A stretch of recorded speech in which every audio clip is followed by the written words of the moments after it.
Dark Souls dealing with the absence of a legendary series. The first time I descended into the Darkroot Basin in From Software's Dark Souls, I never made it out. A black night burst from the mossy cave and jousted me into the murky depths, knocking a half-dozen humanity and 20,000 souls down into the abyss with me. After falling victim to the harrowed spearman's assault a second time, I could only shake my head as my resources evaporated into the fog that surrounds Lordran, never to be seen again. Hideo Kojima discusses Guillermo del Toro's new movie and how it is in some ways an allegory of the creation of movies and games. Thoroughly humiliated by my hubris, I decided to retire for the evening. The next day, I awoke determined to enact revenge, but my PS3 admitted a completely different kind of defeat. It refused to turn on, blinking a putrid yellow light at me in the dim morning haze. By the time I got it fixed, I could barely remember the crumbled kingdom of Lordran. After all, I had other games to play, and I never really could appreciate a brutal challenge. Now, years later, after stumbling my way through Lordran, and Drangolic, and Yarnum, and Lothric, again and again and again, that first doomed expedition to Soul's country strikes me as almost unrecognizable, the remembrances of a completely different person. Though that might sound a bit histrionic, these games have captured the essence of my gaming life to a frankly baffling extent, with my enthusiasm meted out over dozens of playthroughs and a combined hour count well north of the 500 mark. And now, after playing them back to back, year after year for a half-decade, I find myself bereft. There was no mysterious land of misty forests and shadowy snowdrifts to plunge into this year, or the next, or maybe even the next, full of foes to conquer and secrets to unravel. No, just two modest expansions for Dark Souls 3 that, though vigorous in their own right, did little to staunch my yearning for a more complete experience. Though I have a ravenous desire for more Souls at seemingly any cost, the undeniable truth is that the base series has very little left to say.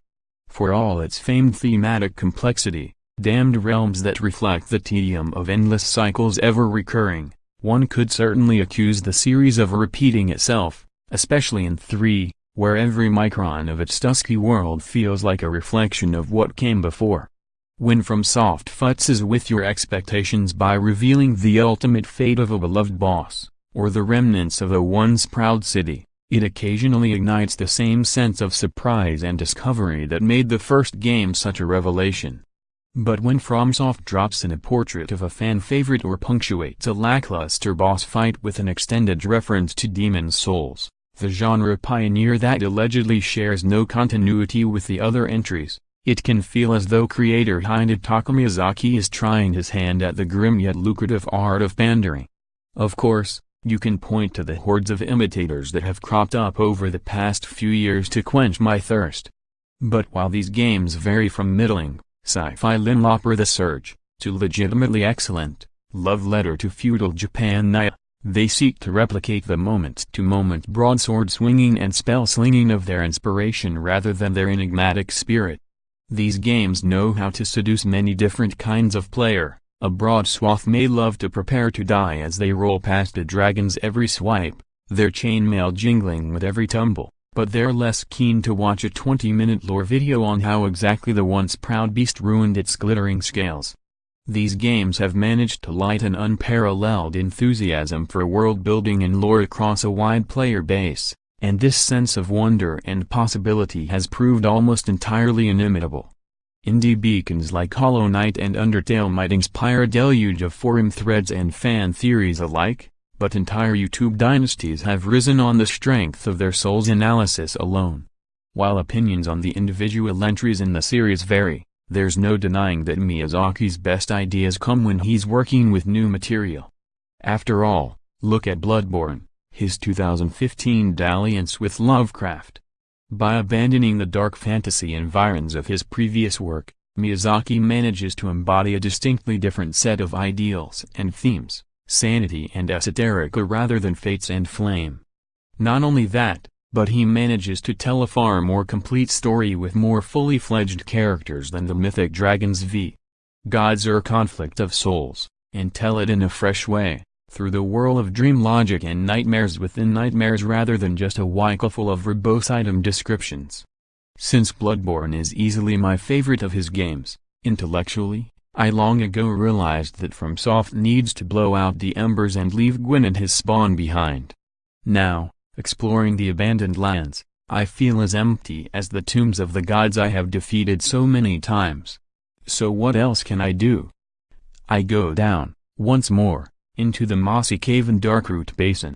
The spearman lunges at me, but I mastered the likes of him long ago. I impale him in the back with a bastard sword and kick him into the abyss.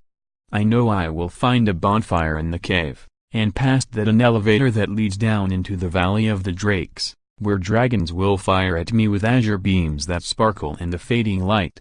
I do not know what I hope to find in Lordran, or Lotharic, or any of these depleted worlds.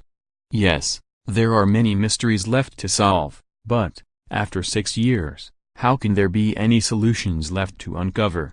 As Dark Souls 3 teaches us, sometimes the answers doom the questions.